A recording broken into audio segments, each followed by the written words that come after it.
오늘 상고할 말씀은 사사기입니다. 구약 사사기 16장 23절에서 31절까지 구약 성경 390페이지입니다. 16장 23절에서 31절까지입니다. 23절 블레셋 사람의 방백들이 이르되 우리의 신이 우리 원수 삼손을 우리 손에 넘겨주었다 하고 다 모여 그들의 신 다곤에게 큰 제사를 드리고 즐거워하고 백성들도 삼손을 보았으므로 이르되 우리의 땅을 망쳐놓고 우리의 많은 사람을 죽인 원수를 우리의 신이 우리 손에 넘겨주었다 하고 자기들의 신을 찬양하며 그들의 마음이 즐거울 때 이르되 삼손을 불러다가 우리를 위하여 제주를 부리게 하자 하고 옥에서 삼손을 불러내매 삼손이 그들을 위하여 제주를 부리니라. 그들이 삼손을 두 기둥 사이에 세웠더니 삼손이 자기 손을 붙든 소년에게 이르되 나에게 이 집을 버틴 기둥을 찾아 그것을 의지하게 하라 하니라. 그 집에는 남녀가 가득하니 블레셋 모든 방백들도 거기에 있고 지붕에 있는 남녀도 3,000명 가량이라. 다 삼손이 제주 부리는 것을 보더라. 삼손이 여호와께 부르짖어 이르되 주여여 구하옵나이다. 나를 생각하옵소서. 하나님이여 구하옵나니 이번만 나를 강하게 하사 나의 두 눈을 뺀 블레셋 사람에게 원수를 단번에 갚게 하옵소서 하고 삼손이 집을 버틴 두 기둥 가운데 하나는 왼손으로 하나는 오른손으로 껴 의지하고 삼손이 이르되 블레셋 사람과 함께 죽기를 원하노라 하고 힘을 다하여 몸을 굽히매 그 집이 곧 무너져 그 안에 있는 모든 방백들과 온 백성에게 덮이니 삼손이 죽을 때 죽인 자가 살았을 때 죽인 자보다 더욱 많았더라. 다 같이 그의 형제와 아버지의 온 집이 다 내려가서 그의 시체를 가지고 올라가서 소라와 에스다올 사이 그의 아버지 마노아의 장지에 장사하니라. 삼손이 이스라엘 사사로 20년 동안 지내었더라. 아멘. 이 시간 담임 목사님 믿음의 용사 삼손이란 제목으로 말씀 전하십니다. 예, 참 좋은 날입니다. 우리 예배분들하고 인사 나누겠습니다. 잘 오셨습니다. 오늘도 은혜 받으십시다. 정말 좋은 날입니다. 아침에 와서 화단을 둘러보았더니 할미꽃이 굉장히 그냥 많이 올라와서 많이 폈어요. 가시기 전에 한 번씩 보시길 바랍니다. 수선화도 꽃몽이를 다 이렇게 맺고 이제 다음 주 되면은 굉장히 아름다울 것 같습니다. 예, 오늘 설교의 제목은 믿음의 용사 삼손이 아니고 믿음의 용사 삼손하고 퀘스천 마크. 네, 퀘스천 마크까지가 오늘 설교의 제목이 되겠습니다. 오늘 이 본문의 말씀은 삼손에 대한 기록 중 맨 마지막에 나오는 삼손의 마지막 최후의 장면을 우리에게 보여주고 있습니다. 우리는 지난번 두 차례에 걸쳐서 삼손에 대한 말씀을 나누었습니다. 삼손의 실패의 원인이 무엇이었는지 우리가 말씀을 통하여 나누었습니다. 오늘 우리는 그의 마지막 모습을 본문에서 봅니다. 그의 마지막 모습은 참 참담합니다. 두 눈을 뽑힌 채로 원수 블레셋 사람들에게 사로잡혀서 그 감옥에서 노줄에 묶인 채로 맷돌을 돌리고 있는 낙이나 노새가 해야 되는 짐승의 일을 하고 있는 짐승 같은 용사 삼손의 모습, 이는 도저히 용사의 모습이 아닙니다. 비참한 전쟁 포로의 모습이죠.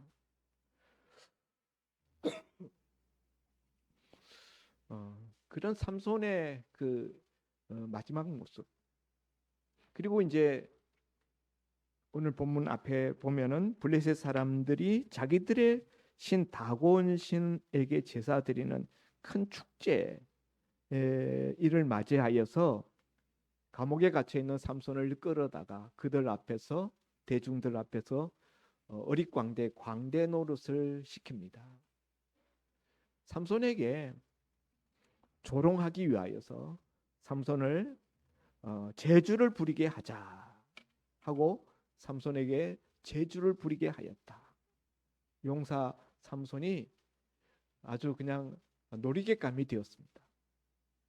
그런데 바로 그 순간에 삼손이 자기를 이렇게 인도하는 옆에 서 있는 소년에게 나로 하여금 이 집을 지탱하는 두 기둥 사이에 내가 의지하게끔 그리로 나를 인도해 달라 이렇게 부탁함으로 그 아이가 삼손을 지붕을 지탱하는 두 큰 기둥 사이에 삼손을 데려다 줍니다. 삼손이 그때 이 두 기둥이 굉장히 가까이 있었어요. 한 손으로는 이쪽 기둥, 한 손으로는 저쪽 기둥을 잡고 힘을 쓰니까 마지막 기도를 드리면서 힘을 쓰죠. 주 여호와여 한 번만 내게 힘을 주사 나로 이 블레셋 사람들의 나의 두 눈 뺀 원수를 갚게 하옵소서 하면서 하나님 앞에 힘을 달라는 기도를 드리면서 힘을 쓸 때 그 두 기둥이 무너지면서 그 집안에 있었던 사람들 수천 명 사람들이 일거에 그 지붕 밑에 깔리면서 몰살당했다. 그래서 삼손의 마지막 죽어가면서 자기가 거둔 그 승리가 살아생전에 이 삼손이 이룩했던 모든 승리보다 더 컸다. 이렇게 본문에 기록되어 있는 것을 보게 됩니다. 그 블레셋 사람들과 함께 그 큰 건물 밑에 같이 죽고 마는 삼손의 모습이 오늘 본문의 마지막 삼손의 모습입니다.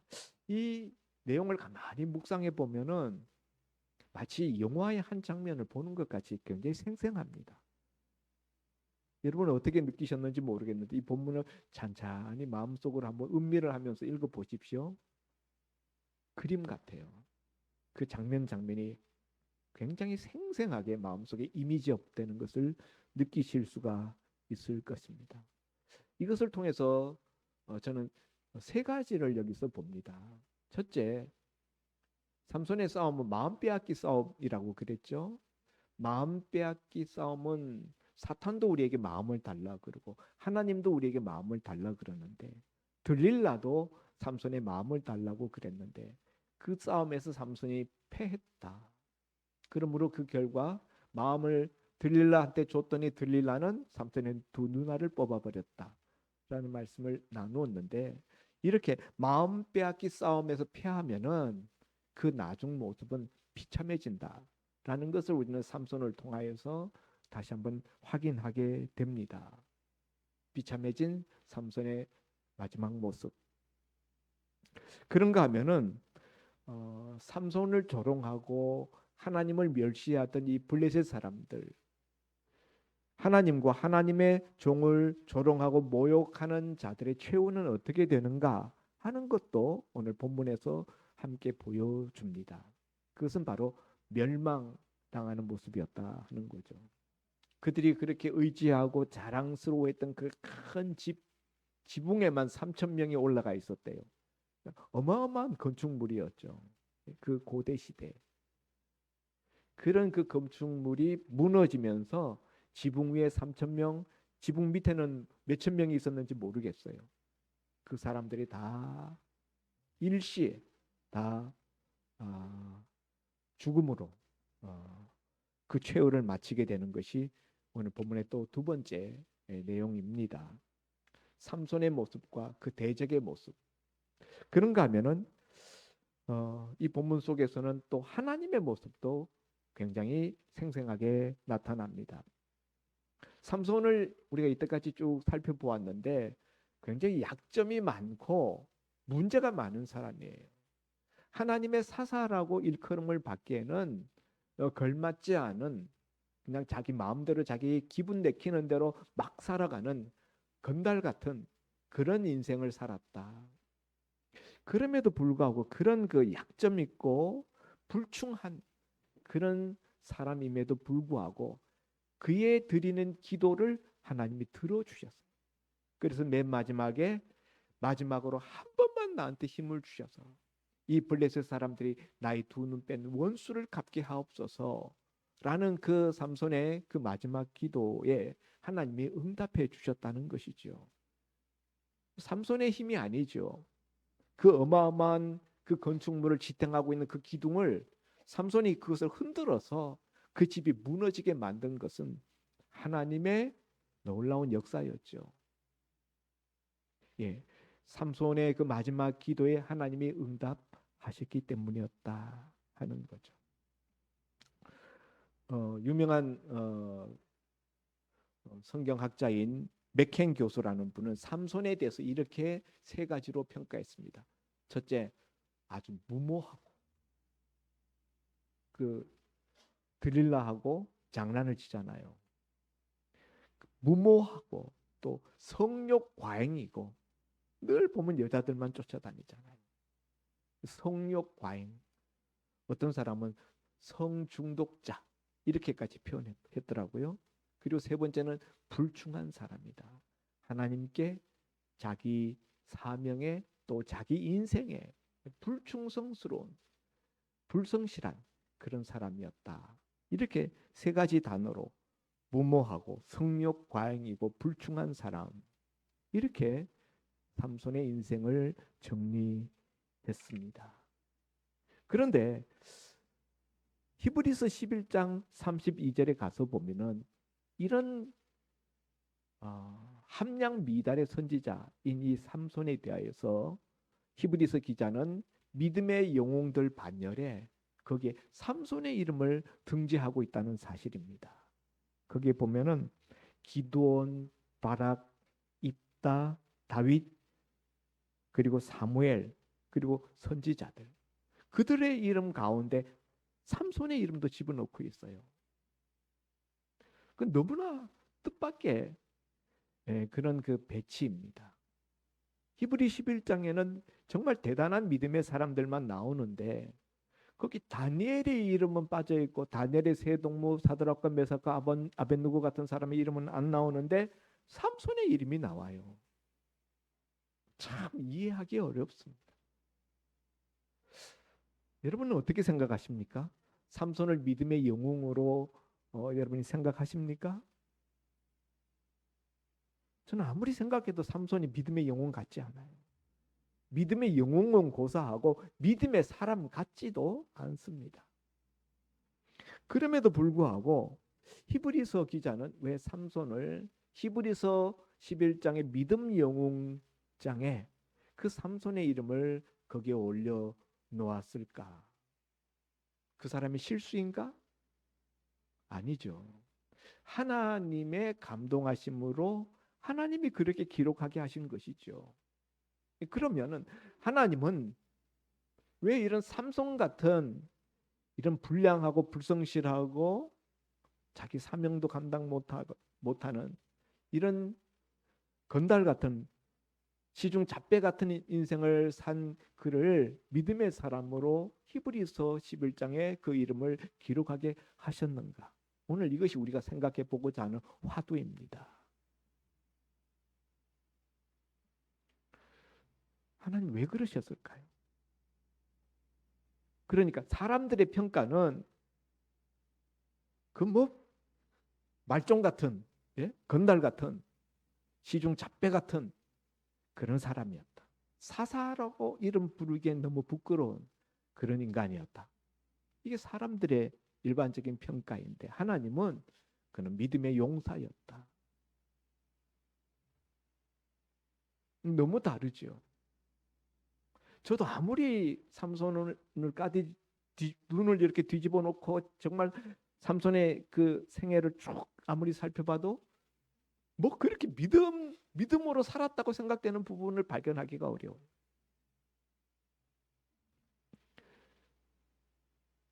그런데 지금 이 마지막 죽어가는 이 모습 제가 볼 때는 뭔가 여기에서 하나님이 삼손을 믿음의 사람이라고 보지 않았으면은 믿음의 사람이라고 볼 만한 다른 여백의 부분을 찾을 수가 없습니다. 하나님이 삼손을 여러 가지 약점과 실패와 부족함에도 불구하고 그를 믿음의 사람이라고 인정해 주신 데에는 첫째, 제가 볼 때는 이 첫째이고 마지막인 것 같아요. 그가 하나님 앞에 회개했기 때문이다. 여러분, 삼손이 블레셋 사람들에게 자기 그 머리의 비밀, 들라에게 머리의 비밀을 다 말해주고 그 머리를 나시린의 그 마지막 징표인 머리카락을 다 밀리우고 힘을 다 잃어버리고 두 눈을 뽑히고 그 감옥에서 맷돌을 돌릴 때 하루 이틀 돌렸겠습니까? 여기 블레셋 사람들의 이 신전, 그들의 다곤신 축제일에 삼손이 불려 나가기까지 며칠이나 걸렸을까요? 네, 성경이 뭐 며칠이라는 이야기가 나오지 않습니다. 그러나 여러 날이 걸렸을 거예요. 삼손은 매일같이 짐승처럼 노새처럼 나귀처럼 맷돌을 돌리는데 두 눈알을 뽑힌 그 눈에서는 피가 계속 흘렀을 거예요. 온 얼굴이 피가 낭자한 그런 모습으로 치료나 제대로 해줬겠습니까? 죽이려고 하는 건데.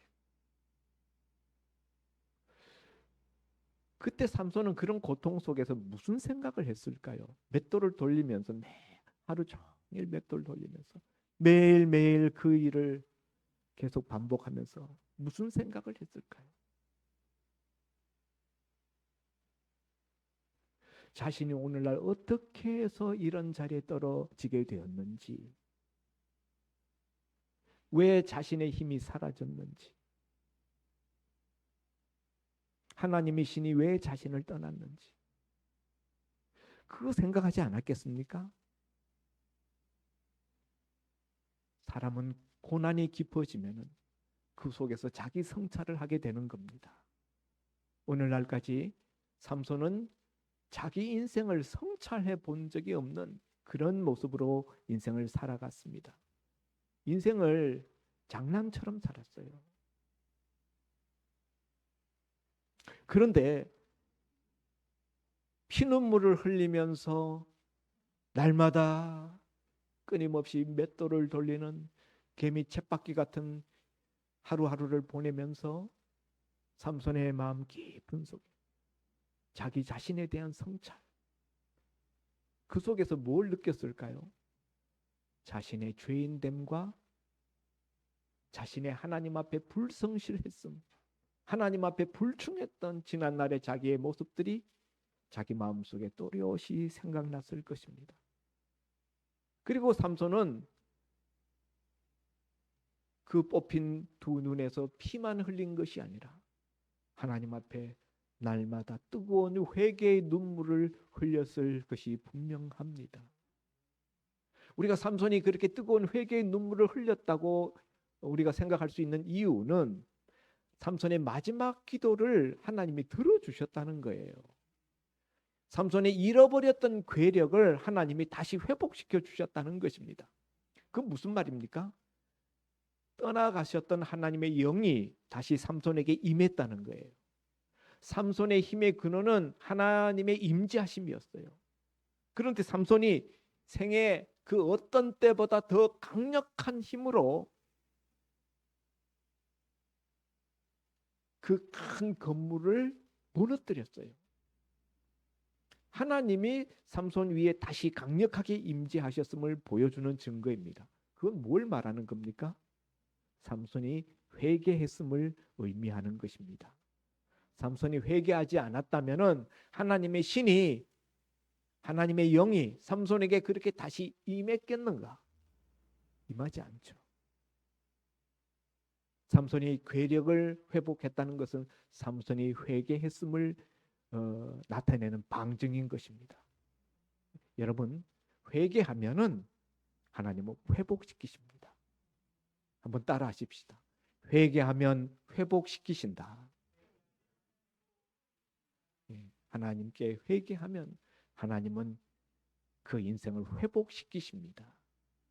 하나님과의 관계를 회복시키시고 그가 가졌던 능력을 회복시키시고 삼손의 괴력을 회복시키시고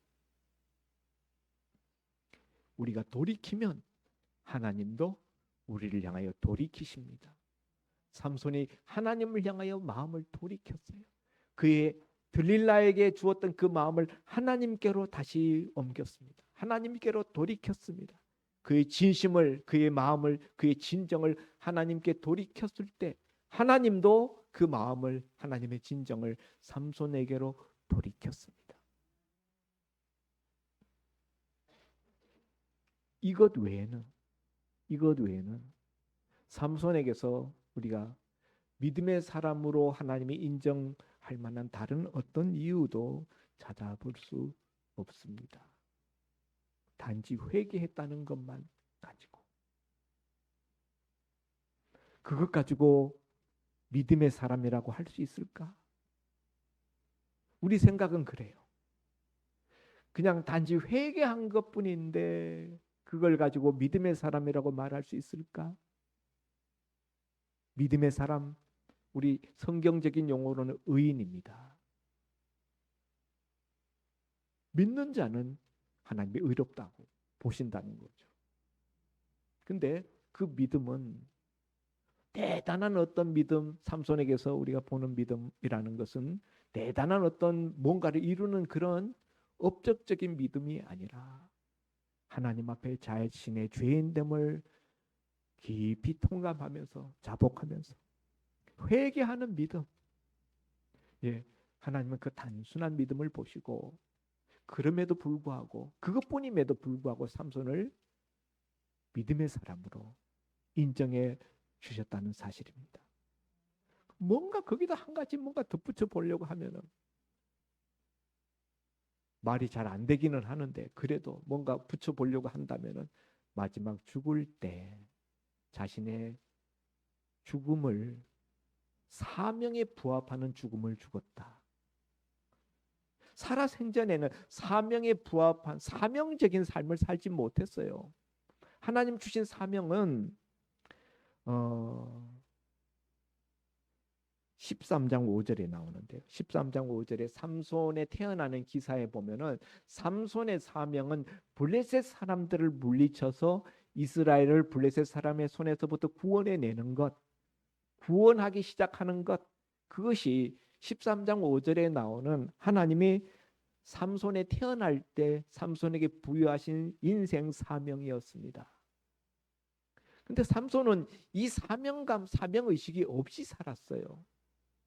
하나님의 엄청난 능력, 엄청난 괴력을 주셨지만 이걸 가지고 블레셋 사람들을 물리치고 이스라엘 백성들을 구원하여야 되겠다라는 이런 사명감 가지고 그 힘을 사용하지는 않았다라는 거죠.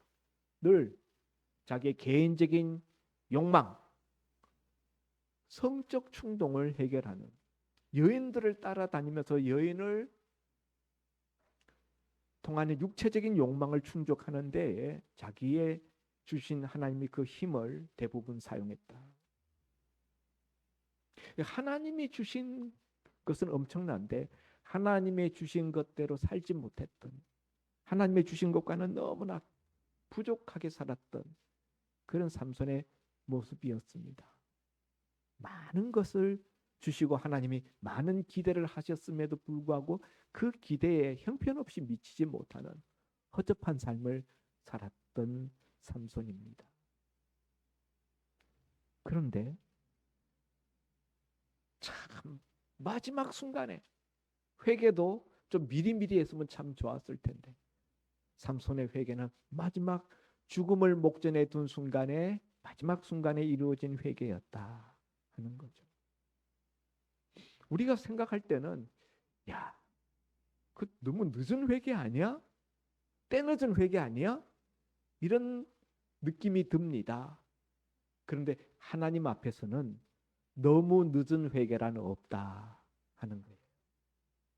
삼손의 이 마지막 운명하는 순간에 하나님 앞에 드린 이 회개, 그 감옥에서 맷돌 돌리면서 죽음 며칠 전부터 그가 하나님 앞에 드렸던 그 회개, 참 너무 철진한 회개 같은데, 너무 때늦은 회개 같은데 그 회개도 유효하다 하는 것이 하나님의 판단입니다. 사랑하는 성도 여러분, 혹시 우리 가운데도 회개거리가 있는데 내가 이대로는 하나님 앞에 내가 설 수 없겠다. 그런데 회개 못해서 전전긍긍하시는 분이 있다면 지금이라도 늦지 않았습니다. 네, 체면이 없습니다. 체면이 없어도 하나님은 그런 회개도 받아주십니다.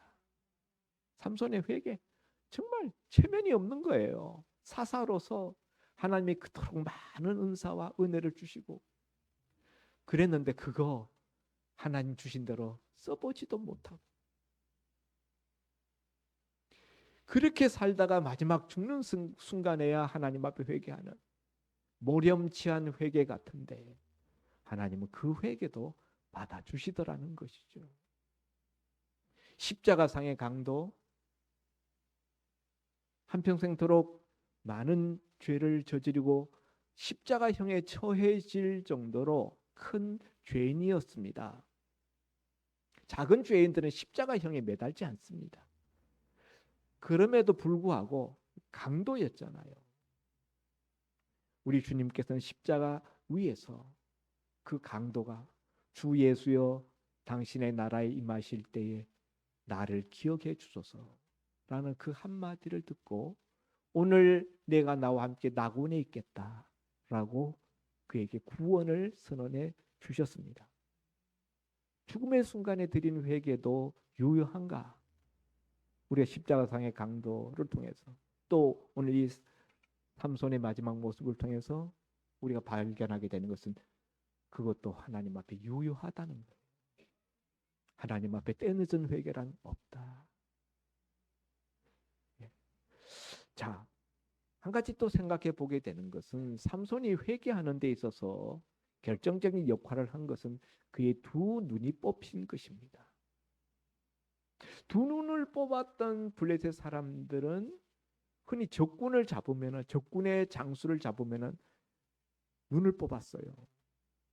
이제 그런 것은 이제 우리 아시리아 군대에서도 우리가 목격하게 되고 아시리아의 포로로 사로잡혀가던 시드기야 왕이 북이스라엘 시드기야 왕이 두 누나를 뽑히면서 끌려갑니다. 결국 아시리아 땅에 끌려가서 죽죠.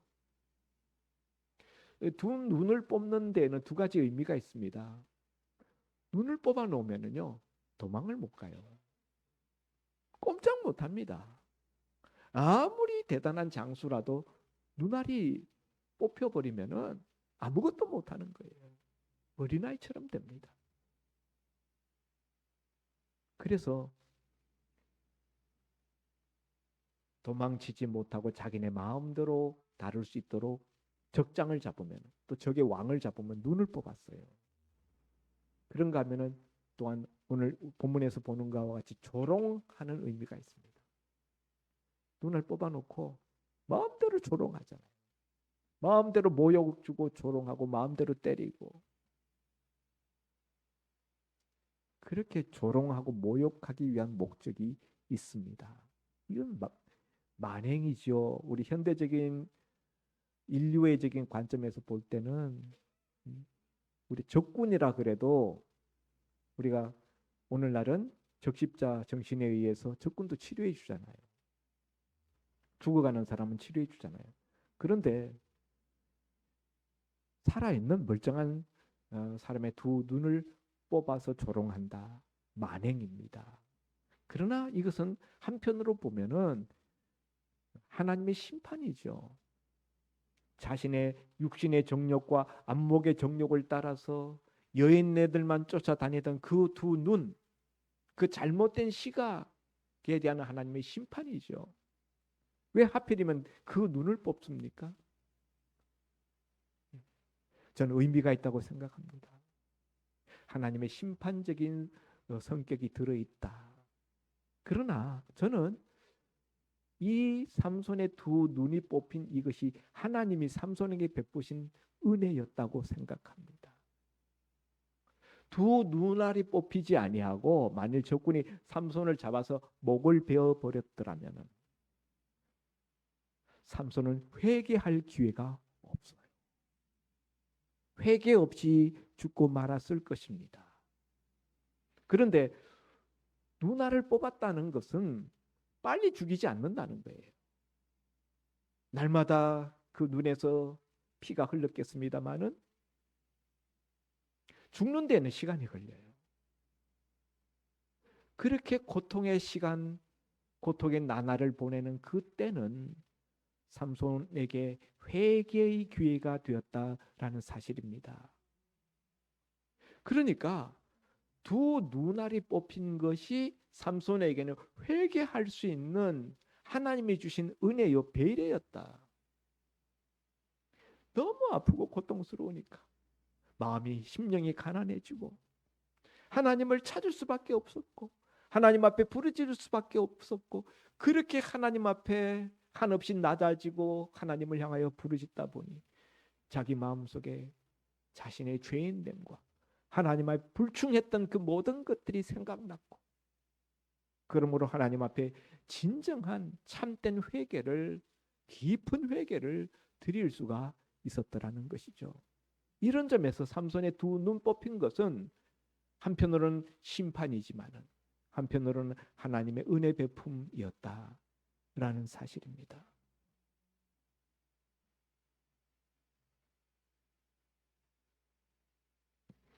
두 눈이 뽑혔을 때 육신의 시력은 잃어버렸습니다마는 삼손의 영안은 환히 열렸습니다. 하나님을 보지 못하고 여인들만 보였던 그 눈에 비로소 하나님이 보이고요. 하나님 앞에 한없이 부족하고 죄인된 자신의 모습이 보였고요. 하나님과 자신 사이에 끊어져 버렸던 영적 관계가 보였고요. 이스라엘 백성들의 처참한 모습이 보였고 비로소 그의 영안이 열렸던 것입니다.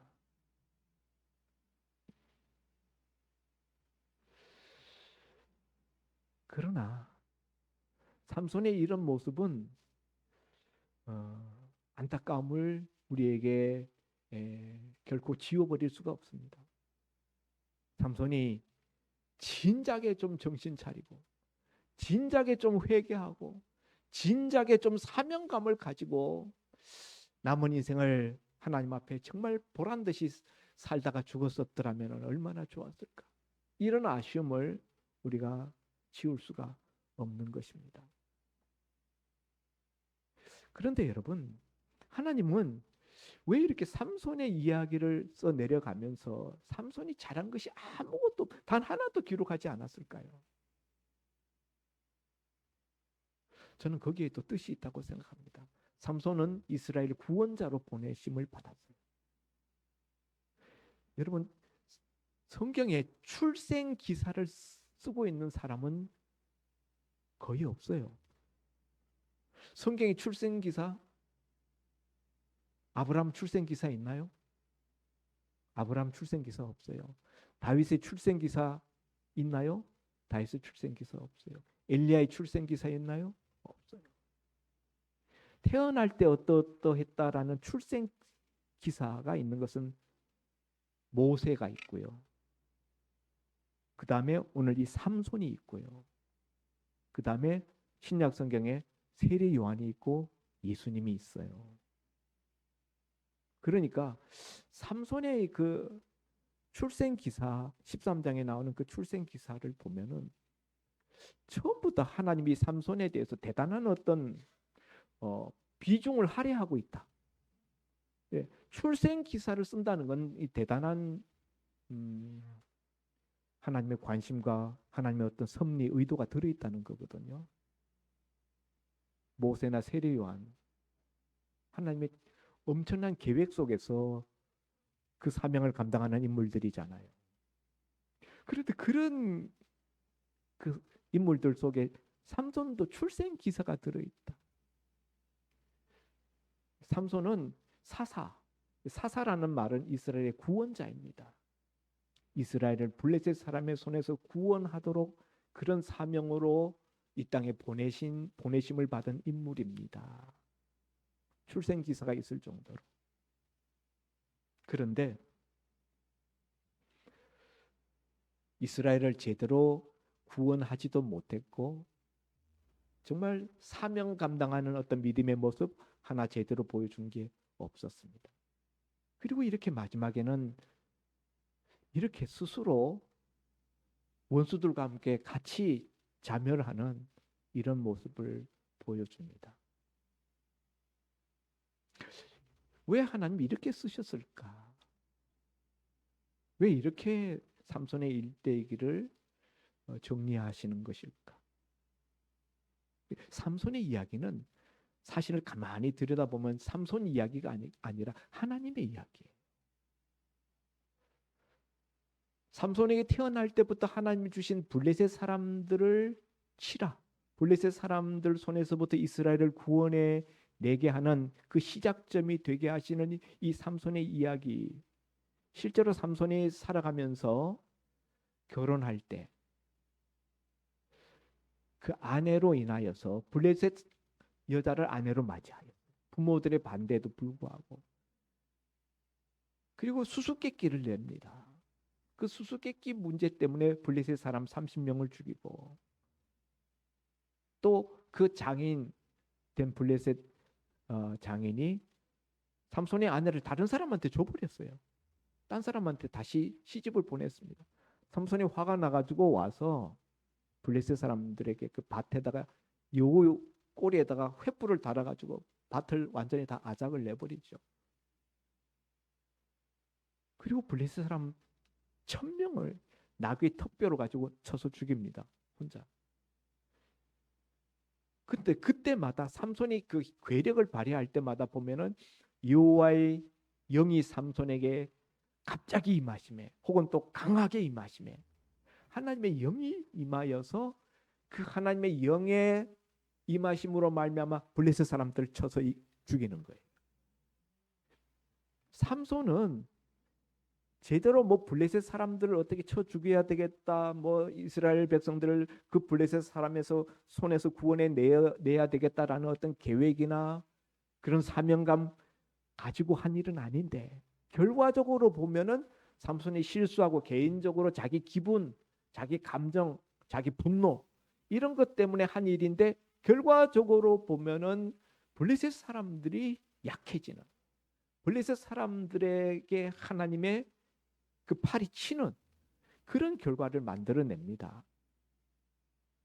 그러니까 삼손의 실수한 것까지도 하나님은 선용하셔서 이스라엘 백성들을 구원하고 블레셋 사람들의 압제를 약하게 만드는 그런 도구로 하나님이 선용하시더라는 거예요. 삼손의 이야기 보면은 삼손이 앞에서 그냥 정말 개차반 치고 나가면은 하나님이 뒤에서 뒷수습을 다 하셔요. 그걸 교묘하게 하나님이 바꾸어서 사명 감당하는 것처럼 블레셋 사람들을 치는 블레셋 사람들을 힘을 빼는 그런 그 삼손의 모습으로 귀결되게끔 하십니다.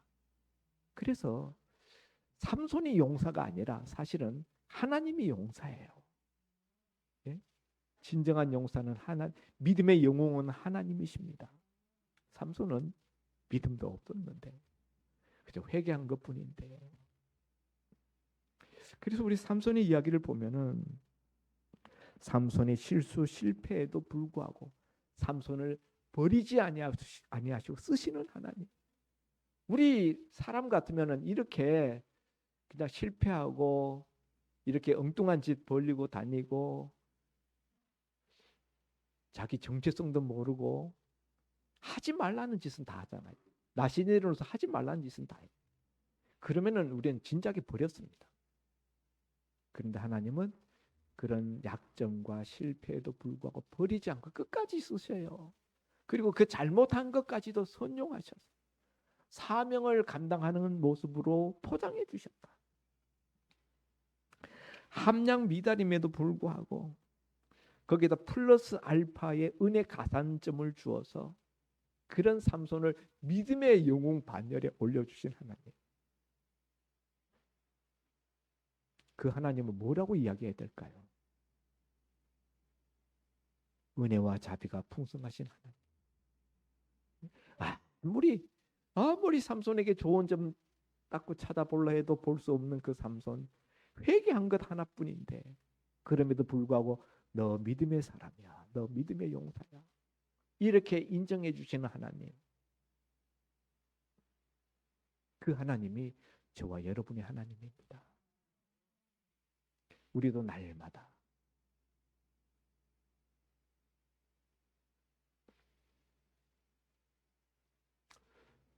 내 모습 바라보면 초라하기 짝이 없고 믿음의 싸움에서 연신연패하는 부족하고 정말 모자란 모질이 투성이 우리들인데, 그럼에도 불구하고 우리를 믿음의 사람이라고 인정해 주시는 그 하나님의 은혜를 생각하면 눈물이 납니다. 또 한편으로는 인간 구원자는 결코 온전할 수 없다는 것을 삼손을 통해서 우리에게 보여줍니다. 아무리 큰 능력을 가진 그런 구원자라 할지라도 인간 구원자는 한계가 있고 부족할 수밖에 없다. 그래서 온전한 구원자 대신 예수 그리스도를 앙망하고 기다리게 하는 바로 그런 자리에 삼손이 위치해 있다는 사실입니다. 사랑하는 성도 여러분, 이런 은혜롭고 자비로우신 하나님을 깊이 생각하시기를 바랍니다. 이 하나님을 깊이 생각하시고 또 깊이 사랑하시기 바랍니다. 삼손처럼 우리의 진정을, 우리의 사랑을 엉뚱한 데 흘려보내지 마시고 이렇게 우리를 챙겨주시고 우리를 다듬어 가시고 우리를 믿음의 사람 만들어 가시는 그 하나님께 우리의 사랑과 진정을 다 드릴 수 있는 저와 여러분 될 수 있기를, 그런 믿음의 용사들이 되시기를 주의 이름으로 축원드립니다. 기도합니다. 믿음의 용사라고 부르기에는 너무나 허접하고 너무나 부족한 모자라는 함량 미달의 사사 삼손이었지만, 그럼에도 불구하고 우리 하나님은 그런 자를 끝까지 들어 쓰시고 그런 자의 실수를 뒤집어서 오히려 사명 감당하는 기회로 선용하시고 마지막에는 그의 이름을 믿음의 영웅들 반열에 세워주신 우리 주님, 오늘 우리들도 삼손 같은 자들입니다. 하나님 앞에 많은 것을 받았음에도 불구하고 그 받은 것에 너무나 부족하게 살아가고 있는 저희들입니다. 아버지 하나님, 그러나 우리의 회개한 것 때문에 우리를 믿음의 사람으로 받아주시고 인정해 주시는 주님, 우리는 삼손의 그 실수와 실패의 그 전철을 밟지 않게 하시고 그것을 반면교사 삼아서 우리의 남은 생에 정말 하나님 앞에 사명 감당하며 하나님 앞에 설 수 있는 저희들 되게 하여 주옵소서.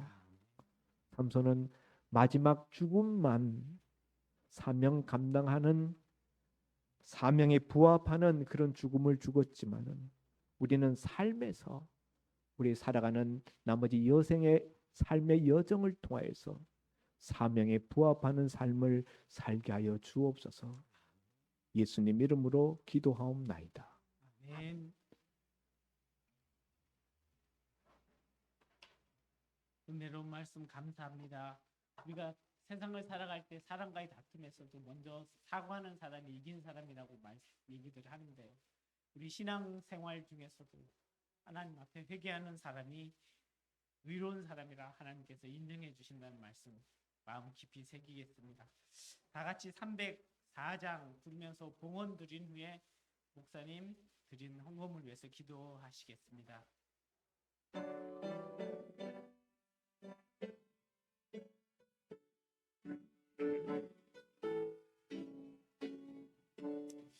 그것이 다 하나님의 사랑 말로 다 영영 못하네. 저 높은 별을 넘어 이 낮고 낮은 땅 위에 죄범한 영원 구하려 그 아들로 내사 화목제물 삼으시고 죄 용서하셨네. 하나님 크신 사랑은 증량다 못하네. 영원히 변치 않는 사랑 성도여 찬양하세. 시절 지나가도 땅 위에 영화쇠할 때 주 믿지 않던 영혼들은 큰 소리 외쳐 부르고 못 믿는 성도들에게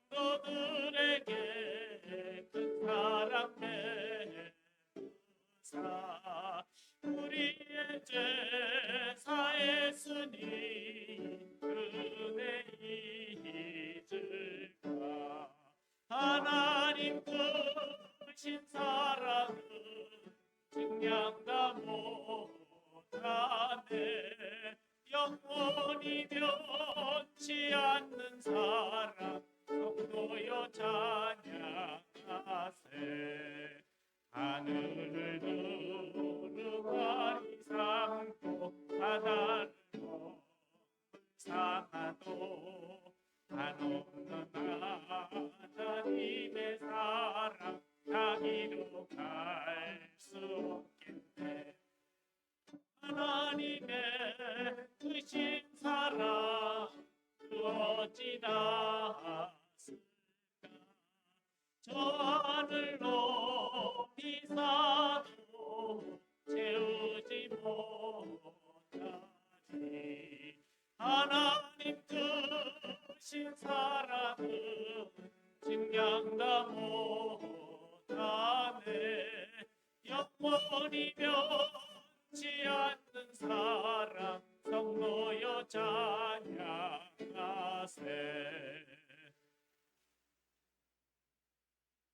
우리의 연약함과 우리의 부족함과 우리의 실수 투성이에도 불구하고 우리를 믿음의 사람으로 받아주시고 우리를 여전히 사용하시며 오히려 우리의 실수, 우리의 과오를 선용하시는 우리 주님, 주의 그 사랑을, 주의 그 은혜를 찬양합니다. 이 시간도 주께서 우리에게 베풀어 주신 그 모든 은혜를 우리가 생각하고 잊지 아니하고 그 은혜에 조금이라도 보답하고자 하는 마음으로 우리의 아끼는 것 중에 일부를 갈라내어 예물로 드렸습니다. 드린 손길 그 중심을 주님 하감하여 주시고 먼저 저들의 영혼이 잘 되게 하시고 그 영혼이 잘됨 같이 범사에도 잘 되게 하시고 육신에도 강건함을 허락하여 주옵소서. 그리하여서 그 손으로 그 발로 무슨 일을 도모할 때 하나님의 함께 하시는 형통함이 따르게 하시고 주께서 동사하시는 축복의 물고가 열려지게 하여 주옵소서. 이 예물 주의 손에 올려드립니다. 주께서 이루시고자 하는 하나님 나라 확장되는 그 사역에 요긴하게 쓰임받는 도구 되게 하여 주시옵시고 드린 저들의 일터에도 저들의 모든 경제 활동에도 하나님 축복하여 주셔서 흔들어 넘치도록 채워주시는 분복을 받게 하여 주옵소서. 감사하고 축복하며 예수님 이름으로 기도하옵나이다. 아멘.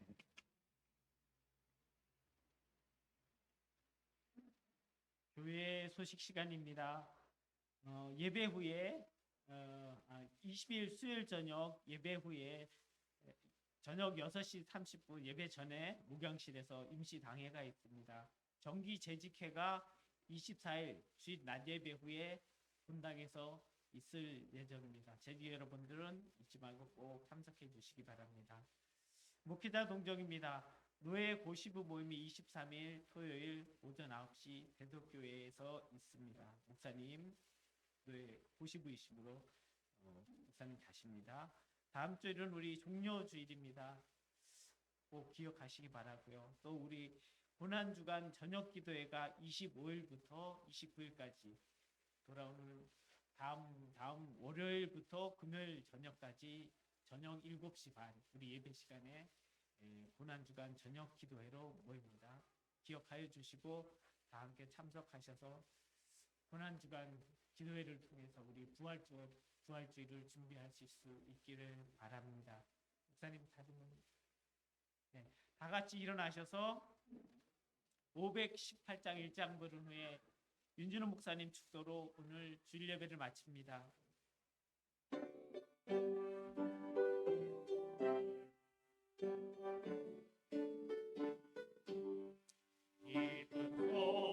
소리 들리니 예수가 원하신다.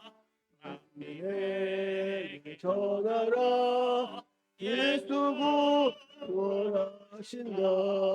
전에 명령하시니 산을 넘고 물 건너 온 세상에 전하라. 예수가 원하신다. 말씀이 육신이 되어 이 땅에 오셔서 십자가에 달려 죽으시고 장사되셨다가 삶 안에 부활하시고 하늘로 승천하셨다가 다시 오실 우리 주 예수 그리스도의 은혜와 삼국사원과 같이 허물 많고 죄 많은 우리 인생을 우리를 하나님의 은혜로 말미암아 구원하셔서 영원한 하나님의 뜻과 구원 따라서 살게 하셔서 날마다 하나님의 큰 사랑을 베풀어 주신 우리 하나님 아버지의 무한하신 사랑하심과 성령님의 대주교통 충만 역사 인도하심이 우리 제구나 소망교회와 우리 모든 사랑하는 성도님과 직장과 사업과 하시는 모두들 위에와 자자손손 위에 이제부터 영원까지 함께 있을지어다. 아멘.